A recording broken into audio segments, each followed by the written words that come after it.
வணக்கம். இன்றைக்கி நம்ம சேனலில் வாழைக்காய் பொடிமாஸ் பண்ண போகிறோம்.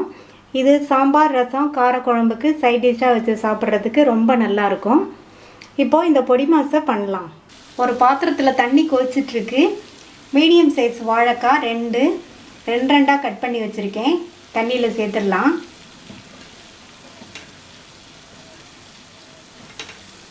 இது ஒரு 5 நிமிஷம் வேகட்டும். பெரிய வாழைக்காய்னா உங்களுக்கு இன்னொரு 2 நிமிஷம் ஆகும். இது மீடியம் சைஸுங்கிறதுனால 5 நிமிஷத்தில் வெந்துடும். குழையாமல் வேக வச்சுக்கணும். வெந்துட்டு இருக்கும்போதே இதுக்கு தேவையான அளவு உப்பு சேர்த்துடலாம். உப்பு சேர்த்துட்டு நல்லா மிக்ஸ் பண்ணி விட்டுருங்க. வாழைக்காய் வேகும்போது அப்பப்போ பரட்டி விட்டுக்கோங்க. அப்போ தான் எல்லா பக்கமும் ஒன்று போல் வேகும். இப்போ 5 நிமிஷம் ஆச்சு.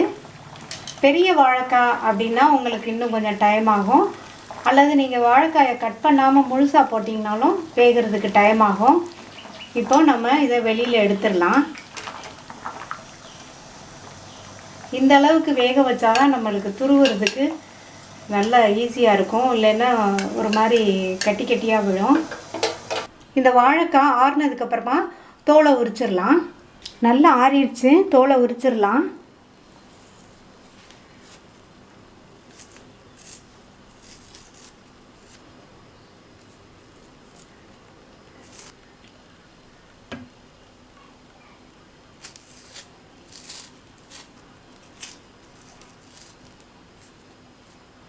இப்போது இதை துருவிக்கலாம். முத்தலான வாழைக்காவாக இருந்தால் தான் நல்லாயிருக்கும். பிஞ்சாக இருந்தால் இந்த பொடிமாஸ்க்கு அந்த வாழைக்காய் வந்து நல்லா இருக்காது. துருவுறதுக்கும் அது வராது. இந்த மாதிரி துருவுறதுக்கு அழகாக வருது பாருங்கள். எல்லாத்தையும் துருவியாச்சு. துருவுறதுல 2 சைஸ் இருக்கும். பெரிய சைஸ் ஒன்று, சின்ன சைஸ் ஒன்று. வாழைக்காய்க்கு இந்த பெரிய சைஸ் உள்ள பக்கமே துருவிக்கங்க. அதுதான் கரெக்டாக இருக்கும். கடாயில் 1 டேபிள் ஸ்பூன் எண்ணெய் விட்டுருக்கேன். எண்ணெய் சூடாயிடுச்சு. அதில் அரை டீஸ்பூன் கடுகு, 1 டீஸ்பூன் உளுந்து வந்து கொஞ்சம் அதிகமாகவே சேர்த்துக்கங்க. இந்த பொடிமாஸ்க்கு நல்லா வாசனையாக இருக்கும். இந்த உளுந்து செவந்து வரட்டும். உளுந்து செவந்துருச்சு. கறிவேப்பிலை சேர்த்துக்கலாம். அது கூட 2 பச்சை மிளகாய் சின்ன துண்டுகளாக கட் பண்ணது.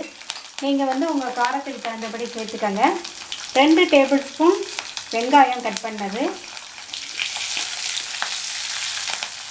அது கூட 1/4 டீஸ்பூன் பெருங்காய பவுடர் சேர்த்துருக்கேன்.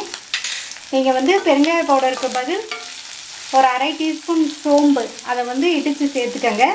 அல்லது 2-3 பூண்டை இடித்து சேர்த்துக்கங்க. ஏதாவது ஒன்று சேர்த்துக்கங்க. இந்த வெங்காயம் நல்லா வதங்கட்டும். வெங்காயம் நல்லா வதங்கிடுச்சு. அதுக்கப்புறமா நம்ம துருவி வச்ச வாழைக்காவை சேர்த்துடலாம். வாழைக்காய் சேர்த்ததுக்கப்புறமா 1 பிஞ்ச் மஞ்சள் தூள் சேர்த்துக்கோங்க. 1 டீஸ்பூன் அளவுக்கு சாம்பார் தூள்.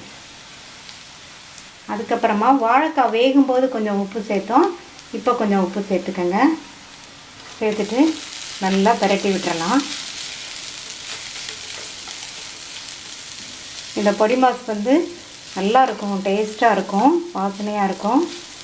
நல்லா மிக்ஸ் பண்ணி விட்டுட்டு மூடி போட்டுடலாம். தீயை குறைச்சி வச்சு ஒரு 5 நிமிஷம் வேகட்டும். இடையில வந்து அப்பப்போ கிளறி விட்டுக்கணும்.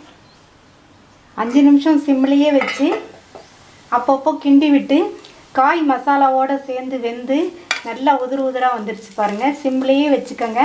அடிக்கடி கிண்டி விட்டுக்கோங்க. அப்போ தான் இப்போ இந்த மாதிரி இருக்கும். அடுத்து 2 டேபிள் ஸ்பூன் தேங்காய் துருவல் சேர்த்துடலாம். சேர்த்துட்டு நல்லா மிக்ஸ் பண்ணி விட்டுருங்க. ஸ்டவ் ஆஃப் பண்ணிடலாம். கடைசியாக ஒரு அரை டீஸ்பூன் அளவுக்கு லெமன் ஜூஸ் சேர்த்துடலாம்.